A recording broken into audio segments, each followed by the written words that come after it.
G'day people, we're back in Shenton Park and this was filmed on the 13th of February 2025 and I want to address a failure of the traffic management plan, and this really needs to be looked into by Subiaco Council, where if I was writing a TMP I would sit down and think about the objectives. What are you trying to deliver with this? And obviously the first one is you want a safe working environment for the road workers. You don't want anyone killed by a driver coming through the site.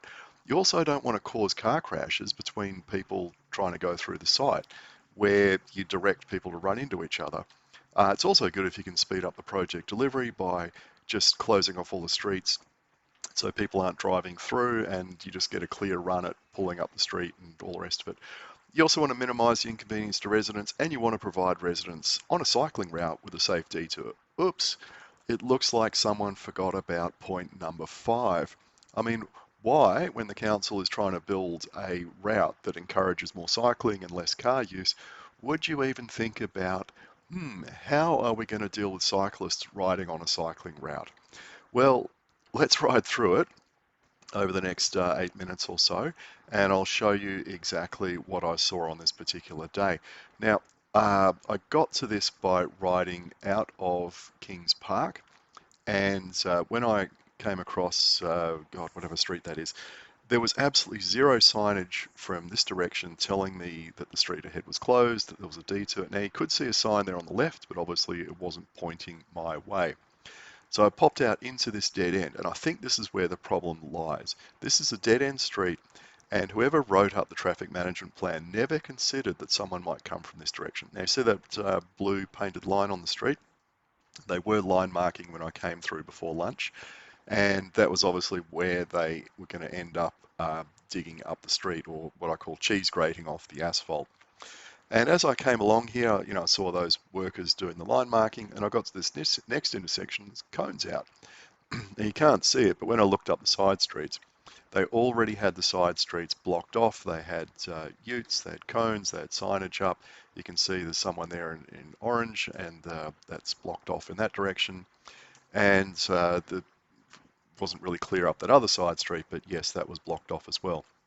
So I came along here and noticed that that section of street there had been cheese grated up, and I came around the corner. Oh, look, another person doing traffic control, and that street's blocked off from that direction.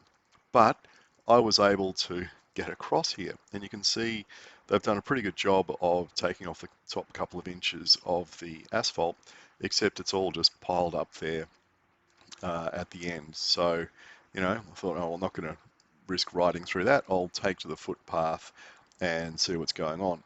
And you might have noticed that so far there's been absolutely nothing to stop me riding into this work site. And obviously there would have been some heavy machinery here a bit earlier in the day digging up that asphalt. You need a reasonable sized machine to strip that kind of stuff off. But there was nothing anywhere to tell me that I should have been detouring around these streets. And I've gone back and had a look at the Subiaco Council website, and it hasn't been updated since August. And there's no maps or anything to say if you're riding along here, you need to go down street X and street Y and then street Z to get around it. So you can see that also cheese grated around these two spots as well. No real issues getting across it, and no real risk to me, because there was no machinery in operation, no vehicles moving around. So I wasn't that bothered by it. But how would I have gotten through there if I was on a cargo bike, or if I had a little kid on the back and we're going to daycare, or if I had kids in a trailer, or if I was riding a recumbent, or, God forbid, I was a hand cyclist because I no longer had the use of my legs. How do you navigate with that? So I thought this was a little bit dodgy, weaving in and out of the trucks. Was being really careful around here with obviously the site workers and heavy vehicles. Really thought I better stick to the footpath and not get in their way and avoid being squished. Last thing you want to do is be a casualty as a result of roadworks. Look, you can see there's absolutely no shortage of people doing traffic management. I've got to say that was a plus. They had lots of utes out. They were using them to block the street so people couldn't drive through if they ignored the cones and the signage. There was plenty of signage up to say that the roads were closed. Um, The implementation of the plan, I think, was pretty good. It's just the plan itself wasn't very good because they'd completely forgotten about dealing with cyclists. So again, you can see more evidence of just lots of good traffic control along here for drivers, nothing for cyclists on a cycling route when you're building infrastructure to encourage more cycling. Yeah, someone didn't really think that closely about it. Now, these closures weren't going on for terribly long.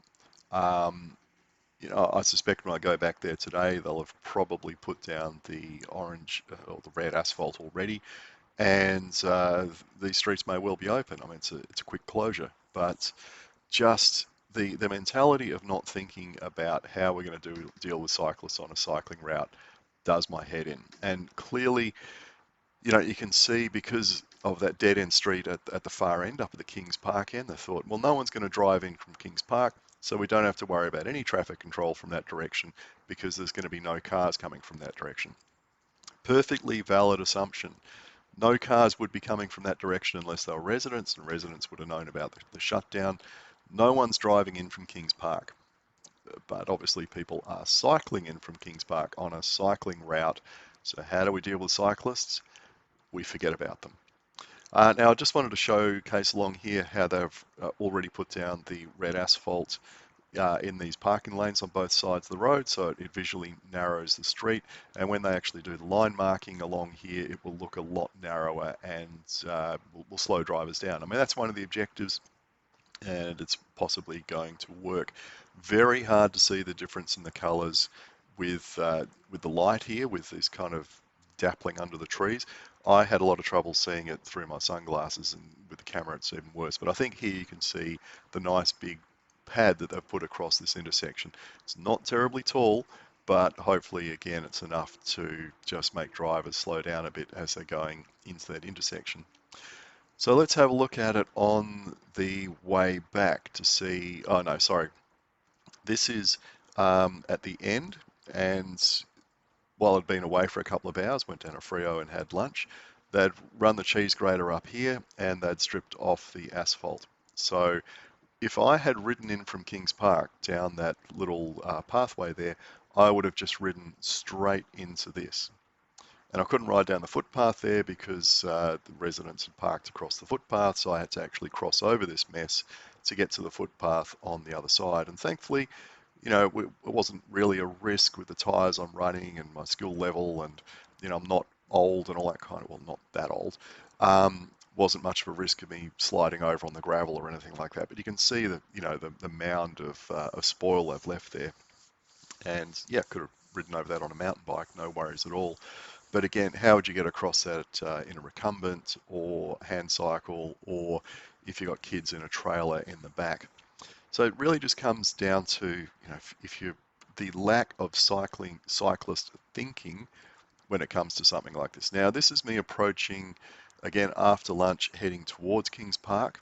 We're heading towards the detour, and I was specifically looking to see, in amongst all this road closure signage, whether there was anything to tell me to go left or right to actually detour around it. And whilst there's plenty of warning signage to say, drive slowly, watch for workers, road closed, all that stuff, zero detour signage. I mean, I could go left, I could go right, but where am I supposed to be going? Or I could even go on the footpath, because sometimes with these detours, the traffic management plan says, oh yeah, cyclists get detoured onto the footpath. But no, there was nothing here that was aimed at cyclists who are going to be using a cycling route. And the whole idea of this project is to slow down the traffic, again, to encourage more people to cycle. Okay. So I decided for a short bit I would ride along the footpath and see what it was like. And then, how about I actually turn right up one of these streets and see what it would be like if I had detoured around this entire project by going down to Onslow Street and then going up to the main street that runs along Kings Park, well, alongside of Kings Park. And yeah, this certainly would have been doable. Onslow Street, I'm not so sure about with traffic levels and all the rest of it, but could have been done. Then you get up to the road alongside Kings Park, and that was, yeah, not so pleasant. But anyway, we just keep reiterating this idea that whoever drew this plan up for council, or whether they're working in council, completely forgot to uh, deal with cyclists. And let's learn a lesson from that and never do that again.